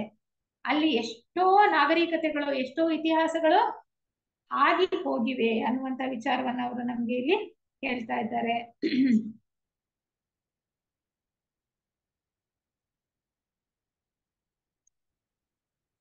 ಇದು ಹೇಗೆ ಈ ಒಂದು ಗ್ರಂಥವನ್ನ ಬರೀತಾ ಇದ್ರು ಅನ್ನೋದನ್ನ ಬಹಳ ಸವಿಸ್ತಾರವಾಗಿ ಹೇಳ್ತಾ ಹೋಗ್ತಾರೆ. ಮುಂದೆ ಇನ್ನೊಂದು ತರಗತಿಯಲ್ಲಿ ಇನ್ನ ಹೆಚ್ಚಿನ ವಿಚಾರವನ್ನು ತಿಳ್ಕೊಳ್ಳೋಣ. ಹೀಗೆ ನಮ್ಮ ಭೂಮಿಯ ಚರಿತ್ರೆಯನ್ನು ಕೂಡ ನಮ್ಗೆ ಹೇಳ್ತಾ ಹೋಗ್ತಾರೆ, ಇತಿಹಾಸವನ್ನ. ಅದೇ ರೀತಿ ಮನುಷ್ಯ ಏನೇನಾಗಿದ್ದ, ಎಲ್ಲೆಲ್ಲಿಂದ ಬಂದ ಅನ್ನುವಂತಹ ವಿಚಾರವನ್ನ ಕೂಡ ನಮ್ಗೆ ಸವಿಸ್ತಾರವಾಗಿ ತಿಳಿಸ್ತಾ ಹೋಗ್ತಾರೆ. ಈ ಎಲ್ಲಾ ವಿಚಾರಗಳನ್ನ ಅವರು ಯಾವ ರೀತಿ ಸಂಶೋಧನೆ ಮಾಡಿ ಕಂಡುಕೊಂಡ್ರು, ಯಾವ ಪ್ರಜ್ಞಾ ಮಟ್ಟದಲ್ಲಿ ಇವರು ಅದನ್ನ ಕಂಡುಕೊಂಡ್ರು, ಹೇಗೆ ಅವರು ಅದನ್ನ ಒಂದು ನಮಗೆ ವಿಚಾರವನ್ನ ತಿಳಿಸ್ಕೊಟ್ರು ಈ ಒಂದು ಗ್ರಂಥದಲ್ಲಿ ಅನ್ನುವಂತಹ ವಿಚಾರಗಳು ನಮ್ಗೆ ಇನ್ನೂ ಸಾಕಷ್ಟಿದೆ. ಅದನ್ನ ಮುಂದಿನ ಒಂದು ತರಗತಿಯಲ್ಲಿ ತಿಳ್ಕೊಳ್ತಕ್ಕಂತಹ ಪ್ರಯತ್ನ ಮಾಡೋಣ. ಪ್ರಸ್ತುತ ಇದುವರೆಗೆ ತಿಳ್ಕೊಂಡಂತಹ ವಿಚಾರದಲ್ಲಿ ತಾವೇನಾದ್ರೂ ಹೆಚ್ಚಿನ ವಿಚಾರವನ್ನ ತಿಳಿಯಪಡಿಸೋದಾದ್ರೆ ಅಥವಾ ಮತ್ತೆ ಏನಾದ್ರೂ ಸಂಶಯಗಳಿದ್ರು ಕೂಡ ನಾವು ವಿಚಾರವನ್ನ ಮಾಡೋಣ. ಎಲ್ರಿಗೂ ಧನ್ಯವಾದಗಳು.